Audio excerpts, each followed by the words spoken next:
नमस्कार, मी नूतन. It's my choice या आपल्या यूट्यूब चॅनलवर तुम्हा सर्वांचं खूप खूप अगदी मनापासून स्वागत करते. तर आज आपण पाहणार आहोत सकाळच्या नाश्त्यासाठी म्हणा किंवा रात्रीच्या जेवणासाठी एकदम खमंग आणि खुसखुशीत तसेच पोट भरून खाता येईल असे थालीपीठ. चला तर मग रेसिपीला सुरुवात करूया. जर तुम्ही आपल्या चॅनलवर नवीन असाल तर लगेच खाली दिलेल्या बेल आयकॉनवर क्लिक करून आपल्या चॅनलला सबस्क्राईब करा. तर आता हे मिश्र पिठाचे थालीपीठ आहेत आणि त्यासाठी सर्वात प्रथम आपल्याला लागणार आहे गव्हाचं पीठ. तर इथे आपण 2 कप गव्हाचं पीठ घेतलेलं आहे, 1 कप ज्वारीचं पीठ घेतलेलं आहे आणि अर्धा कप बेसन पीठ घेतलेलं आहे. आता पिठाचं प्रमाण तुम्ही कमी जास्तही करू शकता. तर आता इथे आपण 4 मोठे कांदे बारीक कट करून घेतलेले आहेत आणि भरपूर अशी कोथिंबीर तीही कट करून घेतलेली आहे.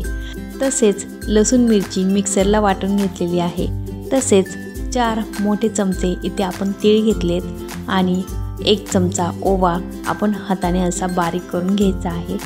त्यानंतर यामध्ये आपण काही मसाले ॲड करू. त्यामध्ये आपण जिरेपूड घातलेले आहे, तसेच बॅडगी मिर्च पावडर तीही 1 चमचा, अर्धा चमचा हळद, चवीनुसार मीठ.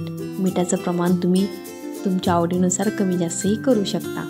आणि 1 वाटी यामध्ये आपण ताजे दही घालून घेऊया.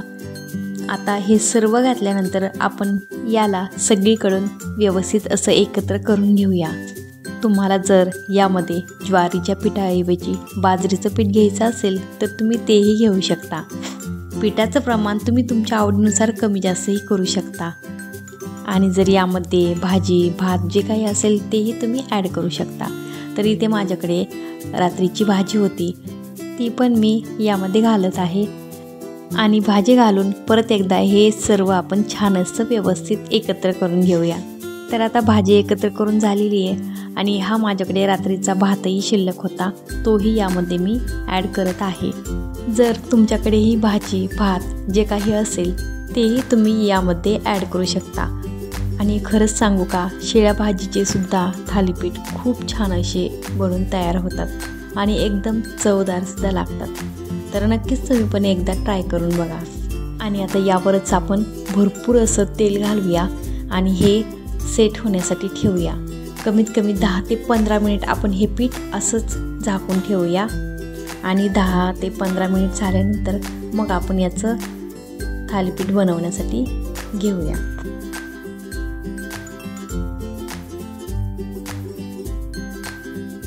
तर आता 15 मिनिट झालेले आहेत आणि आता आपण याचं थालीपीठ बनवूया. तर तुम्हालाही दिसत असेल आपण कशा पद्धतीने हे पीठ मळलेलं आहे. खूप जास्तही घट्ट नाही आणि खूप जास्तही पातळ नाही. अगदी आपण चपातीसाठी जी कणिक मळतो ना त्यापेक्षा थोडंसं हे पीठ घट्टसर असं ठेवायचं. तर इथे आपण अशा प्रकारचं एक सुती कापड घेतलेलं आहे. तर माझ्याकडे गमजा होता तोच मी घेतलेला आहे. तुमच्याकडे जर रुमाल असेल तर तोही तुम्ही वापरू शकता. तर आता आपण पिठातला एक छोटासा गोळा काढून त्याचं आपण थालीपीठ थापूया. तर अशा प्रकारे हाताला आपण थोडं थोडं करून पाणी लावायचे आणि एकदम पातळ असं हे थालीपीठ पसरवून घ्यायचं आहे. सगळीकडून हे पीठ पसरवून झालं की लगेच याला आपण बारीक बारीक असे होल पाडून घ्यायचे आहेत, जसे मी दाखवते त्याप्रमाणे.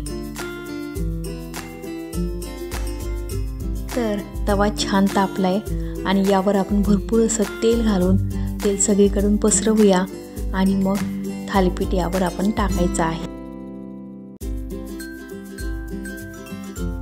तर आपण ज्या कापडावर थालीपीठ थापलेलं होतं तर तेच कापड आपण अशा प्रकारे तव्यावर टाकायचं आणि अगदी अलगद हाताने ते काढायचं आहे, जेणेकरून आपलं हे थालीपीठसुद्धा मोडणार नाही अशा पद्धतीने. आणि हे तव्यावर टाकल्यानंतर आपण त्याच्या कडेने तेल घालायचं आहे आणि त्याच्यामध्ये जे होल आहेत त्याच्यामध्ये पण आपण तेल घालायचं आहे. याने काय होतं, खूप छान असं सगळीकडून हे खरपूस असं भाजलं जातं. तर आता यावर आपण झाकण ठेवून 2 मिनिट हे वाफून घेऊया. तर आता 2 मिनिट झालेले आहेत आणि आपण बघूया एका साईडने हे छान असं भाजलेलं आहे की नाही.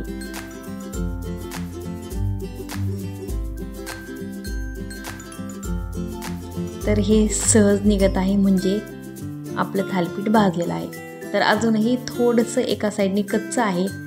तर आता आपण दुसऱ्या साईडनेही जरा भाजून घेऊया. अलगद हाताने याला प्रेस करायचं आणि छान असं दोन्ही साईडने आपण खरपूस थोडासा लालसर रंग येईपर्यंत भाजून घ्यायचा आहे. तर दोन्ही साईडने खूप छान असं भाजलेलं आहे आणि अशाच प्रकारे आपण अजून एक बनवूया. तर पुन्हा एकदा आपण तव्याला थोडंसं तेल लावून घेतले आणि यावर दुसरंही थालीपीठ आपण घालूया आणि यालाही छान असं भाजून घेऊया. आणि अशा प्रकारे आपण मळलेल्या पिठामध्ये कमीत कमी 7 ते 8 थालीपीठ सहज होतात. जर भाजीला काही नसेल आणि काहीतरी वेगळं खावंसं वाटत असेल तर हा एक ऑप्शन एकदम बेस्ट आहे.